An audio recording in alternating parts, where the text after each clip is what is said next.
Covering news where you live, this is 5 News. Well, thank you for joining us here today for the latest news where you live. I'm Joe Ellison.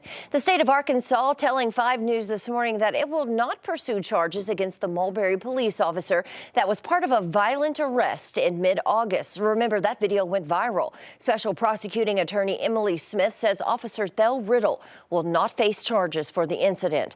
He also returned to work with the Mulberry police force this month. He's one of the 3 law enforcement officers captured here on this video during that arrest of Randall Worcester. Now, the other 2, Levi White and Zach King, were with the Crawford County Sheriff's Office. They were both fired in the weeks following. Both White and King are now facing federal civil rights charges after a grand jury indicted them on using excessive force. If convicted, they could face up to a decade in prison. And jurors in the Mauricio Torres murder trial returned to Benton County Court. They'll continue deliberations for a sentence on the Bella Vista father, who they convicted last week of murdering his 6-year-old son Isaiah back in 2015. Now, he is facing the death penalty or life in prison for the crime. Of course, we'll have any developments to come out of today's deliberation. You can find it at 5newsonline.com. And a heated discussion continues in Crawford County surrounding the removal and relocation of library books on LGBTQ+ issues. At a quorum court meeting last night, many advocates for and against the issue showed up. Many voiced their concerns during the meeting's public comment time. Some of those against called the books offensive, raising concerns again about children's access to the materials. Others urged separation of church and state, some saying the removal of the books is hurtful to the LGBTQ+ community. A former library system director had also stepped in, saying this isn't something the library should be handling and that it's all she's worked for. I see it going down the drain. It hurts. It hurts hard.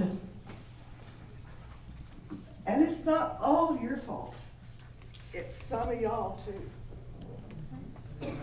This is not an issue for the library system to, we can't do anything about it. All we can do is to run a library system. This isn't about censorship when you're talking about putting material like this in front of a child. I'm not going to drag my children into an X-rated adult store, and that's because I don't believe that they should see certain pictures or certain things. Now, also on the court's agenda was the severance package for the library systems director, which was unanimously approved by the court. It's being met, though, with criticism as it was amended to come out of the library fund and means a lengthy search process for the board. We spent 5 months working and soliciting, trying to get people to try for the job. And in Crawford County, that's extremely hard because they just don't get paid very much. Now, one justice of the peace did say during the meeting that the court's intention is to find a new director. Retired library director Eva White offered to step in as the interim. Quorum members did clarify that any banning of books would be decided by the library board. The library has a meeting scheduled for March 14th at their Alma branch. Meanwhile, it's been just over a day since lawmakers filed a massive bill to change Arkansas's education system, and reactions to the governor's plan continue to roll in. The 144-page bill, also known as the LEARNS Act, is set to be discussed in committee at 9 this morning. And while some say it will improve the state's education system, as Ian Russell explains, others think all of this is happening a bit too fast. The most transformational education legislation that not only our state has ever seen, but frankly, that our country has ever seen. At a packed event at the Capitol, we heard for the first time from the person leading the charge for educational change in Arkansas. I think it's great, but it's less about how I feel and more about the impact that I think that this is going to have for Arkansas students. There's plenty of things that change the way education is handled in Senate Bill 294, the Arkansas LEARNS Act. Across its 144 pages, there are lots of different topics covered: school choice, teacher pay, school safety, and more. So this is historic. It starts all the way from early learning to post-secondary, and it's exciting. Jacob Oliva, Arkansas's education secretary, says they're not rushing to get the bill through, and he doesn't expect anyone to oppose. I don't anticipate any pushback. We take feedback from anybody, and we're open to additional ideas and thoughts, and we want to work to get it right. Of course, there are others who don't like what this would do.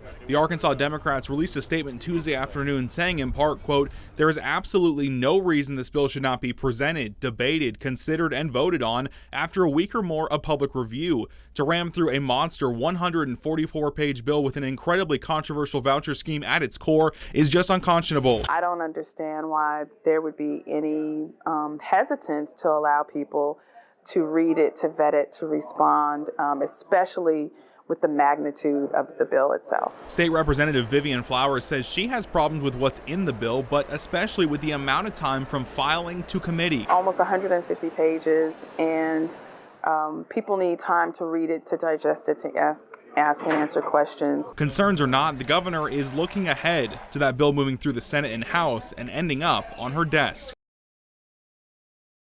Was Ian Russell reporting. Now, those are some of your top headlines on this Wednesday. Of course, we'll continue to follow the news all day. You can catch up with us again this evening on your 5 News at 4, 5, and 6 on Channel 5.